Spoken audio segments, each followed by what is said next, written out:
ऐं मनशियात जो बेताज बादशाह, पुलिस जो हिकु खसीस ऐं रोलाक सिपाही आशिक द्रोही। इच्छा जेडीयू न्यूज़ अॼु हिन इंसानियत जे दुश्मन जे तमामु मकरू धंधनि जी कहाणी मंज़र आम ते आणे थी। पुलिस जो रोलाक ऐं खसीस सिपाही आशिक द्रोही करप्शन, मनशियात ऐं कब्ज़ागीरीअ जो बेताज बादशाह आहे। हैदराबाद जे अॻूणे डीएसपी अयूब दुरानी जे खेसि ज़बरदस्त सरपरस्ती हासिल हुई। हू पंहिंजो हिसो वठी आशिक द्रोही खिलाफ़ हर आवाज़ खे रोंदे छॾींदो हो ऐं जंहिं आवाज़ उथारी तंहिं खिलाफ़ कूड़ा केस दर्ज कया वेंदा हुआ।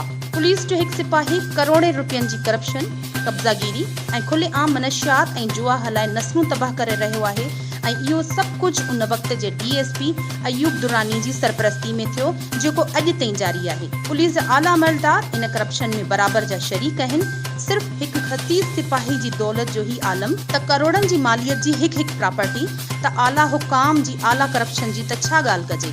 इन्हीअ सबबु अॼु ताईं को बि ईमानदार ऐं माई जो लाल पैदा न थियो आहे जंहिं संदसि खिलाफ़ आवाज़ उथारियो हुजे ऐं संदसि इन्ही कारोबारनि ते कार्रवाई करण जी जुरात कई हुजे। पर human rights justice and defender organisation आशिक द्रोही खिलाफ़ भरपूर कार्रवाई कंदी ऐं कोहसार हाउसिंग स्कीम, महर अली हाउसिंग स्कीम ऐं ॿियनि केतिरनि जायुनि ते संदसि कब्ज़े, बोर्ड ऑफिस जे साम्हूं द्रोही होटल में खुलेआम हलंदड़ चर्च, शराब, हीरोइन, मेनपूरी, गुटके ऐं आला हुकाम खे ख़ुशि करण जा ख़ासि बंदोबस्त थियल आहिनि, जंहिं करे संदसि अखियूं इन्हनि गुनाहनि ते बंदि थियो वञनि। Human rights justice and defender organisation इन रोलाक, समाज ऐं इंसानियत दुश्मन सिपाही खिलाफ़ ऐलान जहाद करे थी ऐं कानूनी कार्रवाई खे अमल में आणींदी ऐं इन खे पंहिंजे केफ़िरे किरदार ताईं पहुचाईंदी।